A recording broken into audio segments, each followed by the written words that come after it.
Tumsa, Oromo Qilxuu, Jaarraa Abbaa Gadaa, Abishoo Garbaa, Hayilee Fidaa, Maannoo Mazannir, Hayila Maariyaam Gammadaa, Garasuu Dhukii, Asaffaa Shaaroo Lammii, Bakar Abdii, Caalii Shonee, Oliiqaa Dingilii fi Adamsa Addoo. Qabee hanga jimaataatti galgala keessaa sa'a 2:00 hanga sa'a 3 meetir baandii 22-25 fi 31 irratti Washington DC irraa akka dabarsu sagantaa afaan Oromoo amma jalqaba. Attamoltan kabajamtoota dhaggeeffatoota keenya guyyaan har'aa sadaasa 4 bara 2020 keessummeessituun keessan har'aan jaallannee gammadaati. Mootummaan Ethiopia tarkaanfii humna waraanaa kan gurmuu naannoo Tigray keessaa irratti fudhatu yeroo gabaabaa fi miidhaa xiqqaan kan xumuru ta'uu beeksiseera. Biyya keessa jirru United States keessatti immoo eenyu akka pirezidaantii ta'u baruuf bayii sagalee kutaalee wal dorgommii cimaan keessatti gaggeeffamerraa argaman baruuf uummanni eegaa jira. Araara dhiyeenya kana waldaa Ortodoksii Itoophiyaa mana lubummaa naannoo Oromiyaa gidduutti tolfame kan ilaaleenis kan dhiyeessinu qabna. Kanneenii fi kabiroof haga xumura sagantaa keenyatti nu waliin turaa dhaggeeffatoota keenya. Piroodyusariin Tamsaasa Har'aa Birhaan Haayiluu Tamsaasa Intarneetii. Muummeen ministeera Itoophiyaa Dr. Abiy Ahmed waraana adda bilisummaa Tigraay humni waraana Federala Itoophiyaa Maqalee fi naannoo Amaaraa jiru lolee jedhetti eda televezyiinii irratti dubbate. Waraana Itoophiyaa lola kana deebii kennaafi jedhee mirkaneesse. Waraana kun lola qofaa miti mi waraanaallee hedduu saamuu fedhee jedhe muummeen ministeera agammaa obsa baanee jedhe. Mootummaan Itoophiyaa illee ibsa baaseenii waraanni isaalleen tarkaanfii dhiwaata irratti fudhatu guyyaa xiqqaa keessatti miidhaa xiqqoon fixaa jedhe. Kun waldhabdee mootummaa naannoo Tigraayitii fi mootummaa federaalaatii miti kan uummata bilisa baasuu jedhe. Odumaan mootummaa Itoophiyaa ambaasaadar Redwaan Hussein manni maree federeeshinii Itoophiyaa illee tanuma irratti Tigraayitti labsii muddamaa baase. Ajaj kana kore itaamaajorii waraana Itoophiyaa to'ata. Akka pirezidaantiin naannoo Amaaraa Tamasgan Xuruunoo jedhetti mootummaan naannoo isaanii humni naannoo isaaniitti dhufti cufaayyuu ofirra deebisuu danda'a. Waraana addaatiif milishoon naannoo Tigraay irraa dhufanillee wabii kanneenii fi simannaa jedhetti gaafatamaan kunan. Pirezidaantiin naannoo Oromiyaallee tan irratti waan waldhabdee naannoo Tigraay tan irratti deebii kennee jira jedhu akka oduu Asteer Misgaanaa nu argitetti. Taana pirezidaantiin mootummaa naannoo Amaaraa har'a televezyiyoona naannoo sanaa irratti dhiyaachuun ibsa kennaniin naannoon Amaaraa haleellaa Iwahaat biraa dhaqqabu kamiinuu ofirraa deebisuu danda'a jedhan. Obbo Tamasgan Xuruunee miseensota raayyaa ittisa biyyaa kana dura manatti deebi'aniif illee waamicha godhaniiru. Nagaadhaan gara naannoo Amaaraa kanneen seenan humnooti addaaf miseensota milishaa naannoo Tigraayiif illee wabii kan kennan ta'uu ibsan. Hawaasichis naannoo isaa keessumaa manneen amantiif cimsee eegumsa akka godhu Komishinni Poolisii naannoo Amaaraa waamicha dabarseera. Komishinarri Komishinii Poolisii naannoo Amaaraa Abbara Addaamuu har'a raadiyoo sagalee Ameerikaa waliin marii geggeessaniin akka jedhanitti Iwahaat kan ittiin beekamu lammiiwwan qulqulluu irratti haleellaa oofuudhaan tapha siyaasaa taphachuu waan ta'eef hawaasichi ofiisaa naannoo isaa dammaqee akka eegu waamicha dabarsaniiru. Gama biraatiin ittaanaa pirezidaantiin mootummaa naannoo Oromiyaa Shimallis Abdiisaa awwaalamuun Iwahaat ga'eera jedhanii uummati Tigraay biyya ofii jaallatu mootummaa federaalaa cina akka dhaabbatu waamicha dabarsaniiru. Akkuma kanaan bulchitoonni Hararii, Beenishaangul Gumuz, Gaambeellaa, Somaalee fi Affaar ibsa kan baasan yoo ta'u mootummaa federaalaa cina akka dhaabbatan ta'ullee ibsanii jiran. Daandii naannoo Amaaraatiif naannoon Tigraay walitti hin dhiyaatan raayyaatti waraana addaa naannoo lamaanitti itti yaa'utti jira. Lolli jiraachuu baatullee muddamsuu jiraa jedhu oduu arganneen. Walqaayitii fi Xagadeellee eda tursii qawwee jiraa jedhu horii lafa intarneetii fi bilbila naannoo sunillee namni jiru jedhu. Ijoolleen kaimaa naannoo sun jiranillee waan naannoo isaaniitti ta'uu danda'a ofirraa eeguuf kurfoo jiranii jedhu. Gamkaaniin ammoo naannoo Gwaangwaatti makiinaa abaaboo shanii mi waraana geessifaateetiin sila Beenishaangul geessuuf deemuu jiraa jedhan soqanii jidduu qabanii jedha. Masfiin Arraagaw oduu achi ergeen. Daa'in manneen amantii Itoophiyaa mootummaa federaalaatiif naannoon Tigraay waldhabdee isaanii tana jecha dhiisanii akka riitii walirra dhaaban ibsa baasanii gaafatan. Yaa'ii kanaan bakunene waldhabdee waraanaa walitti deeman kunene waan guddoo nama naasisaati. Falee araaraa abbootiin amantii tolchanillee namatti hin taane jedhe. Waldhabdee obboleeyyanii hoomaan bahuu jedhe ibsi kunen. Tanaalee akka paartii badhaadhinnaatii fi paartiin Tplf waldhabdee siyaasaa isaanii kan nagumaan falatan gaafatan ibsi kunen. Akka abbootiin amantii abbootii gadaatii fi namummaan tuftiniyyuu rakkoo tana karum nagaatiin faluuf qoodi sabaa gaafatan. Borii jalqabanillee torbaan tokkoof akka namni rakkoo tanaaf waaqee ammatu gaafatanii jedha. Malakaachuu ammaa oduu Finfinnee ergeen. Kaawunsiliin baqattoota Noorweeyillee ibsi baaseeni muddamsuu Itoophiyaa biyyi duruyyuu namni hedduun keessa baqatee fi rakkoo namoomaa hedduu keessa jirtu ta'uun kun waan nama yaaddeessaa jedha. Kaawunsiliin kun inni qaamni lamaaniyyuu afaan wal ta'uu lakkiseetiin rakkoolee nagumaan fixatu gaafate. Waraanallee walirra dhaabu fedha. Itoophiyaa duruuyyuu akka gabaas kanaatti nam miliyoon tokkootiif 82,000tti biyya keessa baqate. 700,000tiif 90,000tti ammoo lol biyya olloota Afrikaa bahaatiif baqateetiin keessa jira. Biyya afaan Oromoo caqasuu jirtan. Ameerikaan kalee pireezidaantii filachaa oolte agamma abbaa mo'aatiin akka dansaan beekamne kaardii filannoo lakkaa'uu jiran. Koronaa jedhanitti namni miliyoon hedduu kaardii filannoo poostaan erge. Hiriir dheeraa eegataniitiin filachaa turan. Keessumattuyyuu godina filannoo sana murteessuu danda'an jedhan keessatti kaardii miliyoona hedduu lakkaa'uu jiran. Pireezidaantii Tiraamp ammoo lakkaa'uu tana seera malee tursanii jedhetti seeraan gaafannaa jedhe dubbachuu jira. Jara wal dorgomuu jiru Joo Baayidaniif pireezidaantii Tiraamp waluma jala jira. Agam dubbachuu jiru sanatti kutaaleen filannoo sana murteessuu danda'an Pennsylvania, Wisconsin, Georgia, Michigan fi Arizona fa'a. Ameerikaa takka lamatti filatan tokko uummata baay'ee filata kaan ammoo bakka buutota uummati filata electoral college jedhanitti filata namni 538 bakka buutota kunin tana keessa namni durseetiin nama 270 argate mo'ata jala kun ammatti walum jal jira kale namkum tokko caalutti manaa fi bulchiinsa mootummaa Ameerikaa White House dhiyaatu duratti pireezidaantii Tiraamp irratti hiriir ba'e jara kunin miilota Black Lives Matter yookaan ammoo lubbuun nam gurraacha bilaashaa miti jedhuuti bara kanaayyuu waan poolisiin nam gurraacha tolchitu falma hiriir ba'aa kaan dallee nama dhibba hedduutti karaa gugurdaa Washington DC keessatti karaa cufeetiin qaanqee facaasaa hiriirri ture. Seattle hagi New York keessalleetti bibittinnaa'ullee hiriiratti mul'ata. Taatullee rakkoon guddoon hin jirtu. Jari hiriir ba'e kunin karaan kun kaa'ennu karaan kun kenna. Nu dhugaa argachuu baannaa jarii nagaan argatu. Jecha lallaba karaa irratti wal yaameetiin hiriir ba'e. Ijoolleen kaa'ima ammoo karaa cufaniitiin walti sirban. Jarii eegdu tokko ammoo gomma makiina poolisii oolu. Portland, Oregon fi Seattle keessa nama hedduu akka kanaan qaqqaban. Asleerin Jarmanii Angela Merkel akka filannoo Ameerikaatii fi kaardiin buusan cuftii lakkaa'amtu gaafatte. Abbaan fedhimawullee Ameerikaa fi waldaan Awurooppaa Ameerikaa waliin hariyyummaan isii duruma deemtii jette. Ittaanaan Merkelii fi ministeerii maallaqa isii immoo maallaqa Jarmanii Olaf Scholz filannoon Ameerikaa walxaxa taatullee karuma demokiraasiitiin deemu wayyaa jedha. Scholz eegi pireezidaantii Tiraamp kaardii filannoo lakkaa'uun dhaabuu qaban jedheetiin dubbateen duubattan jedhe. Ameerikaatti ammallee kaardii filannoo lakkaa'uu jiran. Ameerikaatti kalee qofa nama 90 irratti vaayirasii koronaa argan. Akka ragaa Yuunivarsiitii Ameerikaa Johns Hopkins jedhetti kalee qofa nama 91tiif 530 irratti dhibi kan argani nam 1,130 tanaan lubbuu dhabe. Tana maleellee nama 50 kalee qofa dhibi kan irraa wallaanate. Torban dabre qofa kutaa yookaan ammoo steet Ameerikaa 20 keessatti dhibi kunin akka haaraatti dhufuu jira jedhanitti gabaasan. Ameerikaa tana miliyoon 9 fi 300 irratti dhibi kan argan. Addunyaa keessa Ameerikaa dur jira. Addunyaa keessa nama miliyoon 47 fi 400 caalirratti dhibi kan argan. Ameerikaan dhibi kanaan addunyaa dur jirti. Nam 200 fi 32 caalutti tanaan irraa lubbuu dhabe. Obomboleettiin garbaaf galaana biyyatti facaasaa deemtu eetaa jedhan ammaan tana Nikaraaguaa fi Honduras jirti. Akka jidduu galii to'annoo qilleensa obomboleetti Ameerikaa jedhatti obomboleettiin tunin saatiitti kiiloomeetira 140 ceeti waan argitu uf dur qaqaarisaa Nikaraagaa gama bahaatti dabarte. Ameerikaaf biyyoolaa ollootisii xammatti saatiin saate bokkaate saate bubbee fi saate karfaffuu obomboleetti hamtu garbaaf galaana gargaggalchituuti. Oduu namaaf Afaan.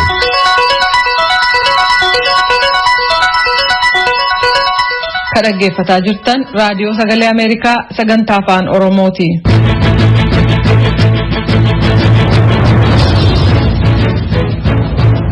Lammiiwwan Ameerikaa pireezidaantii Yuunaayitid Isteetsi inni ittaanu Doonaald Tiraamp fi Joo Baayiden keessaa eenyu akka ta'u baruuf ba'ii sagalee filannoo kan kutaalee wal dorgommiin cimaa itti gaggeeffame irraa dhufan eegaa jiran. Gabaasa paastii Widaakswaara Tuujubee dhiyeessa. Daandiiwwan Washington DC fi Miami, Florida kaleessa galgala innaa uummata dhiphinaan ba'ii filannoo pireezidaantummaa kan pireezidaanti Doonaald Tiraamp fi Joo Baayiden gidduutti gaggeeffame eegaa jirutti muuziqaatu dhaga'amaa ture. Hanga yoonaa Tirampis ta'e Baayiden sagalee gurmuu filattootaa pireezidaantii kutaalee Yuunaayitid Isteetsiin bakka buufamanii kan Electoral College jedhamu 538 keessaa kan barbaachisu sagalee 270 kan argate hin jiru. Looks like it's about 50-50 for either of these candidates. Kaadhimamtoota lamaaniif sagalee walakkaan waan kenname fakkaata. Waan hin baratamne kan akka filannoo irra deebii kan bara 2016 waan ta'u fakkaata. Kunis gara kutaalee 3 Wisconsin, Michigan fi Pennsylvania deemuu mala jedhan. Wisconsin, Michigan fi Pennsylvania aadaadhaan kutaalee dimokiraatotaa yoo ta'an bara 2016 keessa Tiraampitu injifate. Kaadhimamtoonni lamaan guyyoota duula filannoo xumuraa kutaalee kana keessatti duula cimaa geggeessan. Roobii har'aa ganama kutaa ofii isaanii Wilmington, Delaware irraa Joe Biden deeggartoonni isaanii obsa akka qabaatan gaafatan. Keep the faith, guys. We're going to win this. Thank you, thank you, thank you. Amantii qabaadhaa. Injifachuuf jirra. Galatoomaa, galatoomaa, galatoomaa. Daqiiqaawwan hanga tokko booda immoo Trump deebii kennuudhaan Dimookiraatonni sagalee filannoo hatuuf yaaluu jechuudhaan jaarmiyaan Tiwiitarii dogoggora jedhe irratti maxxansaniiru. Booda ofuma isaanii White House irraa dubbatan. It's a very sad moment. To me, this is a very sad moment, and we will win this. And as far as I'm concerned, we already have. Yeroo nama gaddisiisuudha. Anaaf yeroon kun yeroo nama gaddisiisu. Ni injifanna. Hangam beekutti nuti duruu injifanne. Pirezidaantichi injifachuu isaanii labsaniyyuu sagaleen lakkaa'amuu waan itti fufee jiruuf namni injifate ituun beekamin guyyoota hanga tokko fudhachuu mala. Because of the pandemic as well, we have seen. Sababa weerara koronaa akkasumas namoonni hedduun kallattiin ituun argamin sagalee filannoo kennaniiru. Mala kanaan filachuuf fedhiin jiru dabalee jira. Kanaaf adeemsa sagalee filannoo lakkaa'uu boodatti harkisuu mala jedhan. Lammiiwwan Ameerikaa haala kana duran baratamne duula filannoo cimaa booda Hookarri ka'uu mala jechuun naannoo wiirtulee filannoo poolisiin heddumminaan haa jiraatu iyyuu malee haala tasgabbaa'een sagalee kennaniiru. Kutaalee ijoo ta'an keessatti sagaleen kenname hedduu walitti kan siqeef seera filannoo laalchisee himannaaleen dhiyaatan sagalee inni kam lakkaa'amuun akka irra jiru laalchisee dhiibbaa uumuu mala. Kun immoo baatileef gaggeessamaa kan ture duula filannoo pirezidaantummaa xumuratti gochuuf yeroonsaa akka dheeratu gochuuf. Akka maatii biraa yookaan immoo bakka amma jiran turan waamicha dabarseera. Sababa weerara vaayirasii koronaan barattoonni dhaabilee barnoota sadarkaa olaanaa irraa bara darbe barnoota isaanii addaan kutanii galan hanga waamichi irra deebiin taasifamutti akka maatii bira turan warri mooraa yuunivarsiitii ga'an immoo akkuma achi keessa turan yaadachiiseera. Ministiriin saayinsii barnoota olaanaas ergaa wal fakkaataa dabarsaa jira. Naakoor Malkaa gabaasa qaba. Yuunivarsiitiiwwan Itoophiyaa keessa jiran hedduun isaanii barattootni barnoota dhaabbilee olaanaa bara darbe jechuunis akka lakkoofsa Itoophiyaa bara 2012tti sababa weerara vaayirasii koronaatiin gara maatii isaaniitti deebi'anii turan keessumaa kan barana eebbifaman torban kanarraa jalqabanii akka simatan waamicha taasisaa turanis har'a garuu waamicha isaanii san haquu isaanii gama marsariitii hawaasaa feesbuukii isaaniitiin beeksisaa turanii jiru. Yuunivarsiitiin Amboos ergaa kana dabarseeti kan jiru barattootni gama mooraatti deebi'uu laalchisee rakkoon mudachuu isaa beeksisee jira. Dhimma kanarratti pireezidaantii Yuunivarsiitii Amboo Dr. Taaddasa Qanaa dubbisnee jirra. Haaluma qabatamaa keessa jirutu sochii barattoota waan daangessee jiruuf isa kana odeeffannoo barattoota irraa fudhannee akkasumallee kana yuunivarsiitonni adda addaas kan yuunivarsiitii keenya duwwaa osoo hin ta'in yuunivarsiitonni biyya keessa jiran hundumaa gabaasa gara ministeera saayinsii fi barnoota olaanootti dhaqee irratti hundaa'uudhaan ministeerri saayinsii fi barnoota olaanuus kallattii wal fakkaataa waan kaa'eef barattoonni already as siqanii gara yuunivarsiitii jiranii akka dhufan garuu barnoonni hin jalqabu haalli amma jiru kun tasgabbaa'ee ijoolleen seeraan socho'uurra karaarra socho'anii dhufuu hin danda'anitti yeroo kana jennee dubbachuu hin dandeenyes beeksisneerra jechuudha. Barattoota hedduudha kan gara keessan dhufan guyyaa kaleessaaf guyyaa har'aa. Kan keenya silaa har'aa fi boruu iyyuu kan gallee galuun isaan irra ture hedduu miti kan dhufe baay'ee barattoota muraasatu dhufe. Kanaaf ammallee kan barattoota keenyaan jennu maatiidhuma isaanii bira akka turan amma haalli mijataan uumamee karaarra socho'uun itti tolee dhufuu danda'anitti jechuudha. Beeksisaan beeksisna gara fuuldura. Haaluma wal fakkaatuun Yuunivarsiitii Wallaggaas barattoota isaa dilbataaf wiixata dhufu simachuudhaaf qophaa'ee ture akkuma bakka jiran turan yaadachiiseeti kan jiru pireezidaantiin Yuunivarsiitii Wallaggaa Dr. Hasan Yuusuf akkas jedhu. Yuunivarsiitonni biyya keessa jiran hundumtuu sadarkaa adda addaatiin barattoota deebisanii simataa jiru. Akka carraa yuunivarsiitiin keenya fuuldura kana gaafa dilbataa fi wiixatatti barattoota deebisanii simachuuf waamnee turre garuu akkuma beekamu haala amma kaleessa jalqabee akka biyyaatti karaa nageenya wajjin wal qabsiisee uumamaa jiru kana wajjin wal qabsiisee yeroo fi keessumaati barattoonni yeroo maatii biraa ka'anii gara yuunivarsiitiitti dhufan karaa irratti geejjiba yeroo deeman bakka adda addaatti rakkoon tokko tokko isaan mudachuu danda'a kan jiru shakkii akkasumaan yoo rakkoon akkasii akka mudanneef guyyaa muraasaa fi haalli kun akka ilaalamu barbaadameeti wanti guddaa dabalataan karaa amarratti tiraanspoorteeshiniinis xiqqoo rakkoo ta'uu danda'a. Haalli karaarra jirus maaliif barattoonni biyya fagootii dhufu yuunivarsiitii bakka adda addaatti dhufu biyyatti daangaa hanga daangaatiitti sanii baratu waan ta'eef yeroof tasgabbaa'anii maatiin isaanii bira yeroo turanii sana booda haalli kun jaalamee ammas murtiin mariin taasifamee akkuma biyyaatti irra deebiin murtiin kennamee deebamee barattoonni akka waamaman achi irra irratti walii galee jiru. Sagantaan achi dhiibamuu yookaan karoorra achi dhiibamuu wal qabatee ammumaan qophee yuunivarsiitiin jalqabee yoo jiraate. Amma nuni yeroo dheeraallee ture kan jiru disirtiishin akkasii hin qabnu amma wanti kun waan haaraa waan ta'eef waan tokko qaamni ilaalatu hundumtuu haala kanarratti hundaa'ee qophii dabalataa barbaachisu haalli mijataa kan jiru wati. Qabnu kanarratti hundoonee yeroo nuni barattoota waamnullee amma badaa akkasumara kan baay'ee dheeratunne sirriitti hin goonu yeroo muraasa keessatti kan waamu waan ta'eef haaluma kana giddu galeessa godhannee immoo irra deebinee kalandarii barnootaa keenya xiqqoo ilaaluun keenya noolu barumsa semesteera tokko kana ji'a lamatti akka xumuramu karoora qabamee jiru ji'a lama kana gaditti galbuusuu hin dandeenyu garuu yeroo xiqqoo achi butuu dandeenyarraa kanas ji'a lama gaditti yeroo barumsaa galbuusuun waan ta'uu danda'us miti yeroo dhiyoo keessatti deebi'amee akka waamu abdii qaba. Ministeera saayinsii fi barnoota olaanaarraa ibsa dabalataa argachuudhaaf yaaliin goone milkaa'us baatu ministeerichi ibsa baaseen onkololeessa 23 irraa jalqabee barattootni akka mooraa yuunivarsiitiitti argamuudhaan galmaan yaadachiisee turuu beeksisuun haala yeroo ammaa biyyattii keessatti uumamee jiru wal qabatee sochiin barattootaa akka daanga'u murteeffamuu ibsee jira. Kanumaan wal qabatees barattootni mooraa yuunivarsiitiitti baratan dhaqqaban ergaawwan dhaabbilee barnoota isaanii hordofuudhaan akka socho'an dhimma biraa naannoo isaaniitti argan wal qabatees akka itti gaafatamtoota isaaniif beeksisan kan inni yaadachiisu. Barattootni geejjibarra jiran immoo mooraa yuunivarsiitiitti baratan kan isaanitti dhiyaatu yoo ta'e gara mooraa yuunivarsiitiitti dhiyaatutti yoo maatiin isaaniitti dhiyaatan immoo gara maatii isaaniitti akka deebi'an kan yaadachiisu.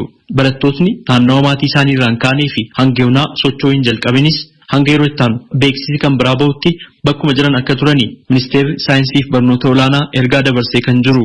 Mooraawwan yuunivarsiitii hundumaaf eegumsi barbaachisaan akka taasifamus qaamolee dhimmi ilaallatu hundaa wajjin hojjechaa jirra jechuudha. Mana lubummaa waliigalaa ortodoksii fi koree qindeessituu mana lubummaa naannoo Oromiyaa jidduu ture araaraan waan furameef lubummaan abbootii ugguramee ture akka ka'uufi isaanis mana lubummaa waliigalaa ortodoksii keessatti hojii akka hojjetan qulqulluu sinoodosiin bataskaana ortodoksii tawaahidoo Itoophiyaa murteesseera. Waliigaltee fi araarri jedhame kun gama biraatiin immoo hoogganoota koree qindeessituu mana lubummaa naannoo Oromiyaa gidduutti garaagarummaa yaadaa uumee jira. Kana irratti Muktaar Jamaal gabaasa nu erge qaba. Waldhabbeen waggaa tokkoof koree mana lubummaa naannoo Oromiyaa jedhuun hundaa'ee fi mana lubummaa bataskaana Ortodoks Tawaahidoo Itoophiyaa gidduutti uumameetiniin ture furuudhaaf abbootiin amantaa hedduu dadhabuun himamaatiniin ture. Dhiheenna kana qulqulluun sinodosii akka ibsetti waldhabbeen gidduu kanatti ture furamee gamni lameenuu nagahaan waliin hojjechuu haala danda'amu irratti waliigaltee irra gahamuutu dubbatame. Barreessaan olaanaan qulqulluu sinodosii Abbaa Yoosef sabaa himaaleedhaaf waliigaltee irra gahamuu ibsaniitiin jiru. የኦሮሞ ቤተ ክህነት አዳራሽ ኮሚቴንን ከሚሉ አባላት ጋር በተደረገ ውይይት መግባባት ደረጃ ላይ በመደረሱ qindeessitoota mana lubummaa Oromiyaa kanneen ofiin jedhaniin waliin mariin taasifameetiniin waliigaltee irra waan gahameetiniin jiruuf abbootiin amantaa lubummaan isaanii akka ugguramu taasifameetiniin ture akka gadi dhiifamuu fi bataskaana keessatti hojiin kennamee fi akka hojjetan murtaa'ee jira jedhan. Abbaa Yoosef waliigaltee irra gahame jedhaniitiin haa ibsanii malee waliigalteechi maal irratti akka ta'e kanaan dura wanni wal dhabsiise hoo maal akka turellee waan gadi fageennaan kaasan hin qaban. Raadiyoon Sagalee Ameerikaa dhimma kana adda baafachuudhaaf abbootii amantaa gama lameeniyyuu addatti kan dubbise yoo ta'u bataskaana Ortodoks Tawaahidoo Itoophiyaa kutaa lallaba Finfinneetti hoogganaa sabquunnamtii fi qindeessaa qulqulluu sinodosii ta'uu isaanii kan himan. Malaaka Hiwat Qomos Abbaa Walde Yesuus Seefu qabxilee waliigaltichi of keessatti hammatu ibsanii jiru. Waliigaltee amma olirra bakka tokko geenye qulqulluu sinodosii fi manni lubummaa Oromiyaa kanaan dura akkuma beekamu yaadaan addaan bahee ture yaadaan amma walitti dhufanii yaada duraan kophaa turanii amma bakka tokko ta'anii qulqulluu sinodosa waliin mari'atanii jaarsonnis jiru jaarsonnis yaada isaanii dhiyeessanii yaaduma sanii bakka tokkotti dhufanii amma hojii kanaan dura isaan gaafatan manni lubummaa Oromiyaa gaafii gaafatee jira gaafii isaanii akkuma jiruun fudhatanii wanni isaan gaafatan immoo manni lubummaa Oromiyaa kophaatti haa bu'an jedhu isaanis dhiisanii kana achi Patriarkii tokkoon Sinoodota tokkoon Beeta Kamitii tokkoon akka waliin bullu akka waliin hojjennu akka waliin lallabas hundumaa waa'ee qiddaases afaan Oromoo ijoollee Oromootiin afaan Oromootiin qiddaases akka qaddafamu kanaan dura qiddaaseen attamamee bahee qoodamee jira. Qiddaasuma kana hanqinni hin jira. Hanqina jiru kana Sinoodotni maallaqas baasee sirriitti qiddaasii kana baay'isee hunduma lafa Oromoo keessattuu baadiyyaa bakka baadiyyaa bataskaana jiran hundumattuu afaan kana akka baratan afaan kana leenjii akka kennamuuf daaqonnis qeessinis hundumtuu lallabnoonis ka afaanuma kanaan akka lallaban waliigalteen godhameera.